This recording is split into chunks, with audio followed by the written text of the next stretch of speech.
ಕಲಬುರಗಿ ಜಿಲ್ಲೆ ಜೇವರ್ಗಿ ತಾಲೂಕಿನ ನಾರಾಯಣಪುರ ಗ್ರಾಮದಲ್ಲಿ ಒಬ್ಬ ನಕಲಿ ವೈದ್ಯ ಡೋಂಗಿ ಬಾಬಾ ಜೂನಿಯರ್ ಅಸ್ಲಂ ಬಾಬಾ ಈ ವ್ಯಕ್ತಿ ಅಂಧವಿಶ್ವಾಸವನ್ನು ಹೆಚ್ಚಿಸ್ತಾ ಇದ್ದಾರೆ.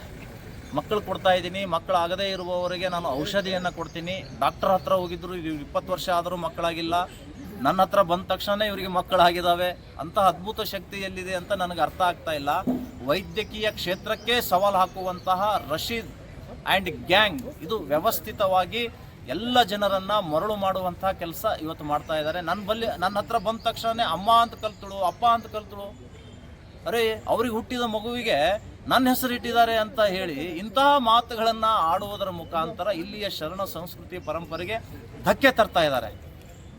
ಮೌಢ್ಯ ನಿಷೇಧ ಕಾಯ್ದೆ ಜಾರಿ ಈ ರಾಜ್ಯದಲ್ಲಿ ಇದ್ರೂ ಕೂಡ ಪೊಲೀಸ್ ಇಲಾಖೆ ಯಾವುದೇ ಕ್ರಮ ಕೈಗೊಳ್ಳಿಲ್ಲ.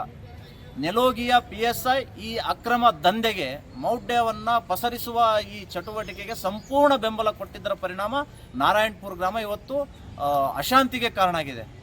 ಅದನ್ನು ತಡಿಬೇಕು ಅಂತ ಮಣಿಕಂಠ ರಾಠೋಡ್ ಹೋರಾಟ ಮಾಡಿದರೆ ಒಳಗಡೆ ಯಾಕೆ ಬಿಟ್ರಪ್ಪ? ಮಣಿಕಂಠ ರಾಠೋಡ್ ಬಂದರೆ ಗಲಾಟೆ ಆಗುತ್ತೆ ಅಂತ ಗೊತ್ತಿದ್ದಂತಹ ಜಿಲ್ಲಾಡಳಿತ ನಿಷೇಧ ಇರಬೇಕಾಗಿತ್ತು.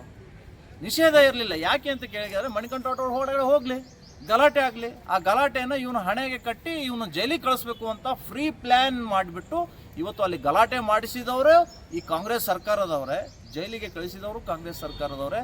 ಈ ರಶೀದ್ ಎರಡನೇ ಅಸ್ಲಾಂ ಬಾಬಾ ಆಗಬಾರ್ದು. ವೈದ್ಯಕೀಯ ಲೋಕಕ್ಕೆ, ಸರ್ಕಾರಕ್ಕೆ ಸವಾಲು ಹಾಕಿದಂಥ ವ್ಯಕ್ತಿ ನಾರಾಯಣಪುರ ಗ್ರಾಮವನ್ನು ತೊಲಗಬೇಕು, ಅವನ ಮೇಲೆ ಕೇಸ್ ಹಾಕಬೇಕು, ಒಳಗಡೆ ಹಾಕಬೇಕು ಅನ್ನುವಂಥದ್ದು ನಮ್ಮ ಶಿವಸೇನಾ ಪಕ್ಷದ ಆಗ್ರಹ ಇದೆ.